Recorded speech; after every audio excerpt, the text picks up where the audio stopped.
pessoal, tudo bem com vocês? Bem-vindos ao canal, meu nome é Rafaela Granville, eu sou nutricionista e hoje, continuando a série sobre transtornos alimentares, hoje eu vou falar sobre um transtorno alimentar chamado restritivo evitativo ou também conhecido como transtorno alimentar de esquiva.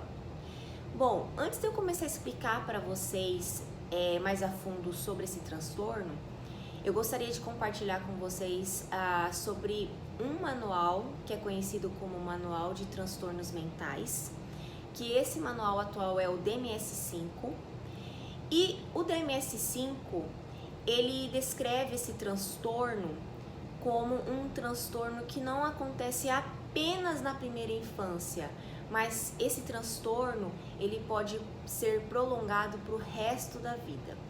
Por que eu tô falando isso para vocês? Porque esse mesmo documento, o anterior, que era o DMS-4, ele descrevia que esse transtorno era tipicamente apenas na primeira infância. Então era dos 6 meses de vida, que é quando começa a introdução dos novos alimentos, até mais ou menos 6, 7 anos de idade. Então o manual anterior, que era o DMS-4, dizia que era um transtorno típico de primeira infância. Já esse manual atualizado, que é o DMS-5, ele já descreve que não, porque eles começaram a verificar outros estudos mais recentes, né? E eles verificaram que esse transtorno ele pode perdurar ali para a adolescência, para a fase adulta, para o resto da vida. Então, hoje eu vou explicar para vocês quais são as características desse transtorno. E muitas vezes você que está assistindo o vídeo, você deve ter, às vezes, esse transtorno e você não sabe. Ou você tem alguém da sua família, um irmão ou um filho, e a gente muitas vezes trata como algo normal e às vezes não é, às vezes é o transtorno. Então, como é um transtorno que tem poucos estudos ainda, os estudos são escassos, então muitas vezes muitos profissionais também não sabem que uma pessoa adulta pode ter esse transtorno, muitas vezes tem dificuldade de diagnosticar esse transtorno. Então, eu vou começar a explicar para vocês as características. Bom, quais são as características desse transtorno? Nos artigos, eles relatam 3 tipos, né? 3 características. Primeiro, em relação à pessoa, ela ter dificuldade. Quando eu falo a pessoa, pode ser criança, adolescente e adulto, tá, gente? De comer determinados alimentos devido à coloração, ao cheiro ou à textura. Muitas vezes ela nem experimentou aquele alimento, mas só pela aparência ali ou pela coloração, pelo cheiro, ela não gosta. A segunda característica também é em relação ao trauma. Muitas vezes essa criança, esse adolescente, esse adulto, ele adquiriu algum trauma de comer determinados alimentos porque quando ela comeu ou experimentou, ela engasgou ou ela estava com algum outro problema e vomitou. E aí ela associou esse alimento com aquela situação, então ela criou um medo de comer esse alimento e novamente ter aquele mesmo problema, às vezes comeu e vomitou ou engasgou, e aí ela relaciona isso com aquele alimento, fica com medo de comer novamente e ter esse tipo de reação.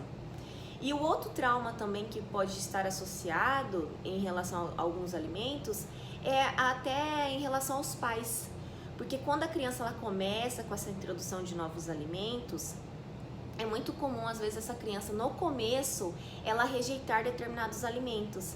E aí os pais ficam forçando essa criança a comer, ou deixa de castigo. Então, isso pode criar um trauma para essa criança, ela também associar determinados alimentos ali e não querer comer porque remete a esse trauma. E a terceira característica é o desinteresse alimentar. Existem casos de crianças, adolescentes, pessoas adultas que elas não têm muita fome ou não têm vontade de comer. Aí quando ela vai comer alguma coisa, ela já se sente satisfeita, saciada. E aí faz exames, descobre que não tem nada, tá tudo normal, passa por tenta verificar algum diagnóstico para ver se tem algum outro transtorno, como anorexia, às vezes não quer comer porque quer emagrecer, e às vezes não é isso, ela simplesmente não tem interesse de comer, não tem muita fome, né? Como uma pessoa, vamos dizer assim, normal. Então, esses são os 3 tipos de características. Só que essas características, elas não são individuais. Então, não vai ter uma pessoa que só tem essa questão de não gostar do alimento por causa da textura, da cor, do cheiro, outra que teve um trauma e a outra que tem desinteresse. Às vezes ela pode ter as 3 características, ou ela pode dessas 3 ter 2 tipos dessas características, seja do cheiro, da cor, da textura e o desinteresse também, ou ela pode ter o trauma junto com o desinteresse, ou ela pode ter o trauma junto com a questão do cheiro e da textura. Isso tudo vai depender de cada um, ok? E uma outra característica muito interessante dos artigos que eu li é que esse transtorno ele é mais comum em meninos, tá? Não é que não acontece em meninas, pode acontecer, mas é mais comum em meninos. Por quê? Existe um diagnóstico também chamado TDAH, que é um transtorno, uma hiperatividade, né? A criança que é muito hiperativa, tem déficit de atenção. Então, geralmente essas crianças, elas têm uma alimentação mais restritiva, não é tudo que ela gosta de comer. E esse transtorno geralmente é mais comum em meninos. Então, por isso que o transtorno alimentar restritivo, evitativo, ele pode ser mais comum em meninos, devido ao fato de esse transtorno de hiperatividade ser mais comum em meninos. Vocês conseguem entender? E aí eu gostaria de compartilhar com vocês uma situação pessoal mesmo, de família, que eu lendo esses artigos, eu prestei atenção e falei, nossa, é verdade, isso tem a ver mesmo. Eu, quando eu era criança, eu era muito hiperativa. E eu não gostava de ficar sentada na mesa por muito tempo. A minha mãe tinha maior dificuldade de me dar comida. Muitas vezes eu ficava de castigo ali. Já cheguei a não ir pra escola porque eu não comia a comida ali que ela serviu pra mim. Então, realmente, eu era muito hiperativa. Mas com o passar dos anos, com a idade, eu comecei a mudar a minha alimentação. E muitos alimentos que antes eu tinha nojo, vamos dizer assim, eu passei a comer. Só que, por um outro lado, eu tenho um irmão que ele era igualzinho quando eu era criança. Ele também hiperativo, virado no giraia, terrível. E ele também não conseguia ficar muito tempo sentado na mesa, era uma maior dificuldade de dar comida para ele. Só que diferente do que aconteceu comigo, ele até hoje tem dificuldade de comer. Então não é todos os alimentos que ele come, né? Ele tem uma alimentação bem exigente, a gente fala assim, alimentação exigente. Então ele não é de comer muitas frutas, são algumas frutas que ele come, vegetais também, ele come tomate só, ou um vegetal ou outro, mas assim com muita dificuldade. Ele tem mais propensão a comer junk foods, que são alimentos mais industrializados do que alimentos mais saudáveis. Então ele acabou prolongando, vamos dizer assim, se a gente tinha esse transtorno na infância, né, eu cessei ali durante a infância, com a adolescência fui mudando meus hábitos alimentares, e ele não, ele foi ficando mais velho e perdurou com isso. Então, por isso que esse transtorno hoje não é mais comum apenas na primeira infância, e sim pode se prolongar para a fase adulta. Bom, e uma outra característica também, uma outra situação que pode acontecer, são em crianças autistas. Crianças autistas é muito comum também ter esse transtorno alimentar. Ela ter essa alimentação exigente, não é tudo que ela gosta de comer.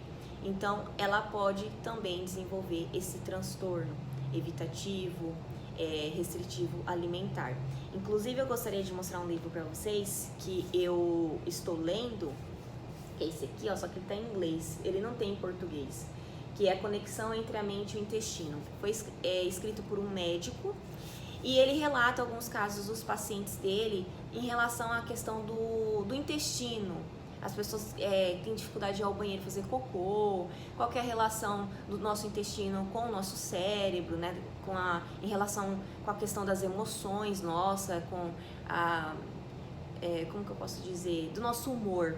Então, nesse livro, ele relata um paciente que é autista, mas já é um paciente adulto, e esse paciente vai consultar com ele porque esse paciente está com dificuldade de ir ao banheiro. E aí, quando ele vai ver o histórico desse paciente, ele descobre que esse paciente tem esse transtorno alimentar, esse transtorno evitativo restritivo. Ele tem dificuldade de comer os alimentos, ele tem uma alimentação muito exigente. Então, ele come tal coisa, mas não come aquela fruta ou aquele vegetal. Então, por ele ter essa alimentação muito desregrada e partir mais para os alimentos industrializados, que são os junk food, ele é mais ressecado, então ele tem mais dificuldade no banheiro. Então, no livro relata como que esse médico tenta tratar esse paciente para tentar mudar esse estilo de vida e melhorar o intestino, né? Não ser mais ressecado. Então, isso é interessante. Então, esse transtorno, ele também está ligado a isso, né? Essa questão da criança muito hiperativa ou autismo. Mas não necessariamente a pessoa que é hiperativa ou que tem autismo vai ter esse transtorno. Existem outros casos também que eu conheço de pessoas, inclusive mulheres, que têm esse transtorno. E elas cresceram ali com essa alimentação, né, exigente, não comia isso, não gosta daquilo outro, gosta mais de alimentos industrializados e cresce achando que é normal, porque realmente é um transtorno que até então era de difícil diagnóstico, porque tinha poucos estudos, né? Então, assim, é mais recentes os estudos. Então, muitas pessoas cresceram ali achando que era normal, os pais achando que era normal. E não é, tá, gente? Bom, uma outra coisa que eu explicar para vocês. Como que é o tratamento para essas pessoas que têm essa alimentação mais restritiva? Nos relatos dos artigos, nós temos a terapia cognitivo-comportamental, que é muito utilizada para os transtornos alimentares. Quem assistiu meus outros vídeos vão perceber que em todos os outros vídeos que eu falo sobre transtorno alimentar, eu cito a terapia cognitivo-comportamental.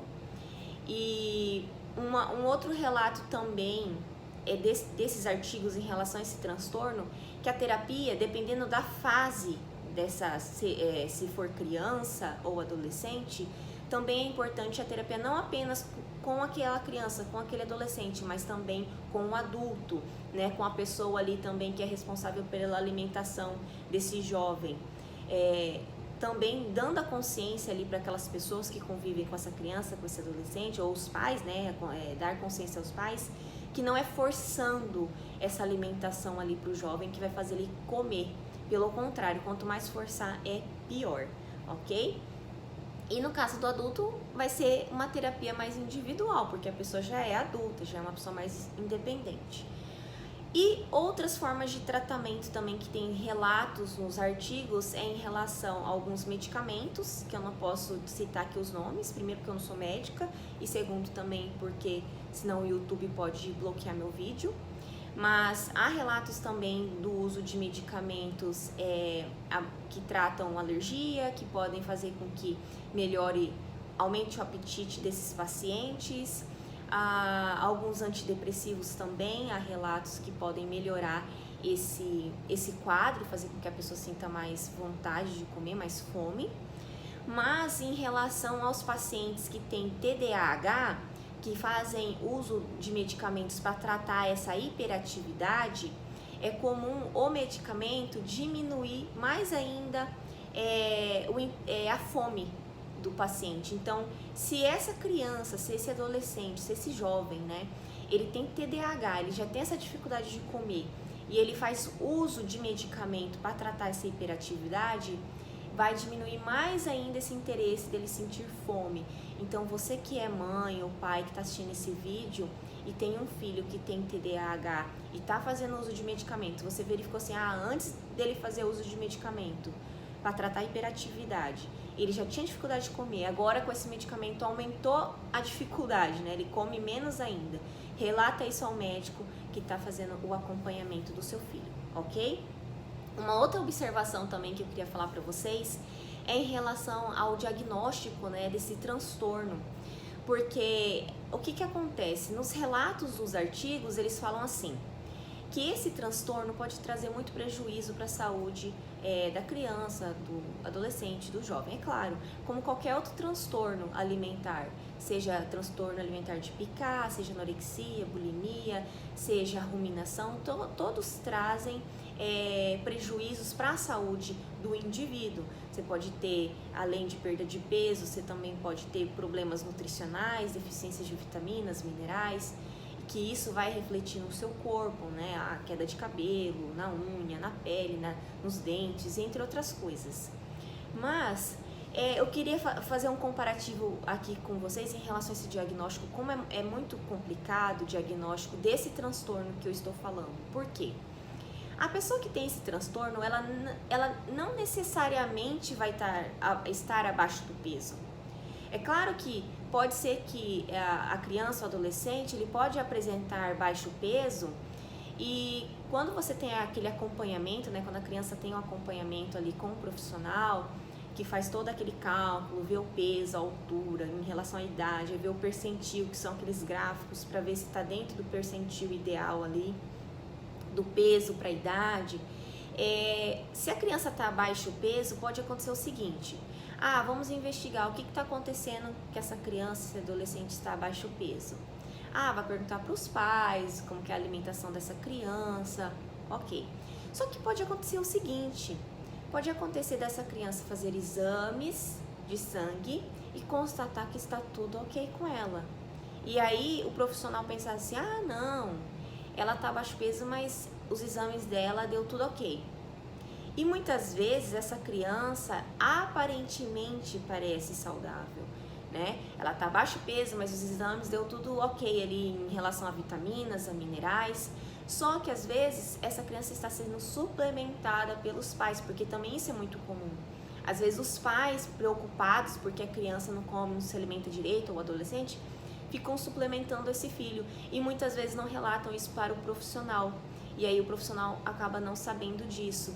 E aí mascara esse transtorno, porque, tá abaixo o peso, mas os exames estão dando normais. Mas você está dando normal porque está suplementando.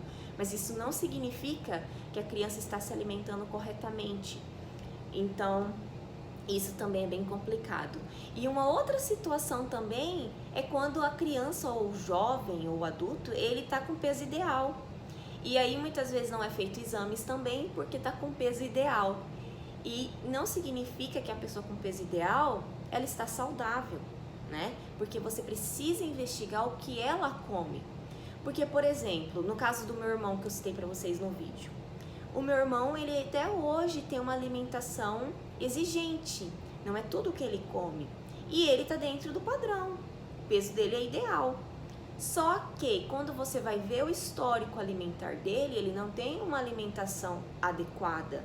É uma alimentação totalmente desregrada, uma alimentação industrializada. E os alimentos industrializados, eles são extremamente calóricos. Então, ele te fornece energia, te fornece caloria. Então, muitas vezes você vai estar com o peso ok, mas você nutricionalmente falando, em relação a vitaminas, reposições de minerais, todo o seu funcionamento do corpo não significa que vai estar de acordo. Então também tem isso. Então por isso que muitas vezes esse transtorno é complicado de diagnosticar. Por isso que é importante ter essa investigação, que nem a nutrição.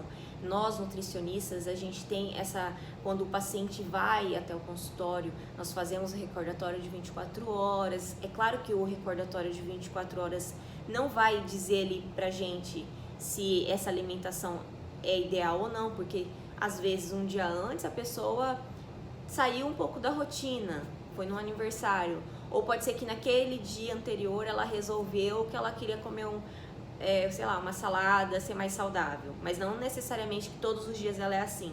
Então, não só o recordatório de 24 horas, mas um recordatório de uma semana ou duas, para você ter uma base ali, para ver realmente, estudar esse perfil desse paciente, para ver se ele realmente é uma pessoa mais que tende a ter uma alimentação mais saudável, ou se ele tende a ter uma alimentação mais desregrada.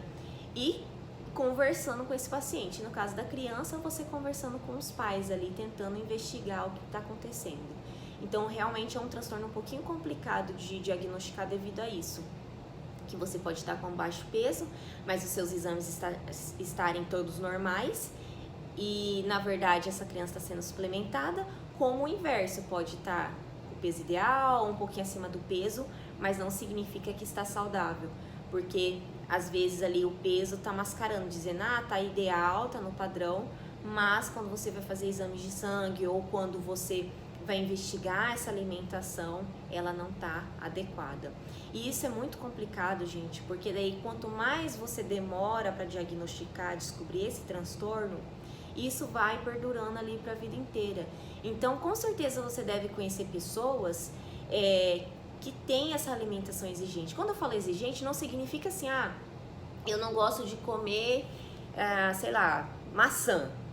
Tem uma pessoa que não gosta. Não significa que ela não gosta de comer uma fruta, uma coisinha ou outra, que ela tem esse transtorno. Não. São pessoas realmente que não comem praticamente nada. A pessoa não gosta praticamente nada de verdura, nada de fruta. Ela nunca experimentou, ela não faz questão, ou ela faz cara de nojo. Isso é um tipo de transtorno. E ela tende a ter mais essa coisa de comer alimentos industrializados, e ela não faz questão nenhuma de querer provar o saudável ou tentar ser saudável. Então, é essa discrepância que é o transtorno, né? Eu não como. Mas você já comeu alguma vez? Não, nunca. Então, por que você não prova? Não quero. Não, faz cara de, sei lá, de vômito, alguma coisa do tipo. Então, isso sim, são características. Diferente de falar assim, vou dar o meu exemplo. Eu não gosto de jiló. Eu já tentei comer jiló, mas eu não consigo, porque eu acho o sabor muito forte, muito amargo, eu não gosto. Então não significa que eu tenho transtorno, né? Você não precisa gostar de tudo, mas você se esforçar em comer aquilo. Então esse transtorno já é diferente, a pessoa ela não se esforça em comer aquilo, ou por medo, porque ela tem um trauma, ou porque realmente quando ela vai comer ela tem nojo, não gosta da textura, da coloração, ela nunca tentou experimentar, né? Ou ela realmente não tem um interesse de se alimentar, ela não sente fome. Então essas são as características desse transtorno, ok? Bom, gente, era isso o vídeo de hoje. Eu espero que vocês tenham entendido o que é transtorno alimentar evitativo restritivo, ou também conhecido como transtorno alimentar de esquiva. Se vocês tiverem dúvidas, deixem aqui nos comentários, tá bom? Eu demoro um pouco para responder, mas um dia eu respondo, tá? É que minha vida é muito corrida, é muita correria, então às vezes eu olho ali os comentários de vocês, mas às vezes não dá para responder na hora. E me acompanhem também na rede social, no meu Instagram, @RafaelaGranville, Granville com 2 L's, .nutri. Meu site está fora do ar por enquanto, que eu estou refazendo meu site para ficar mais interessante ali, vai ter mais coisas legais para vocês lerem. Mas vocês podem me acompanhar no meu blog, que eu vou deixar aqui também na descrição para vocês, ok? Se inscreva no canal se vocês são novos aqui, sejam muito bem-vindos. Curte o vídeo também, que vocês ajudam bastante. E se vocês conhecerem alguém que tem um filho, ou vocês têm um parente ou um amigo que possa ter esse transtorno, manda esse vídeo para ele assistir, tá? Porque muitas vezes as pessoas até querem mudar a alimentação delas, até elas mesmas não entendem por que são assim, e às vezes elas não sabem que tem esse transtorno, ok? Meu vídeo ficou enorme, espero que vocês tenham assistido até o final. Um beijo para vocês e até o próximo vídeo.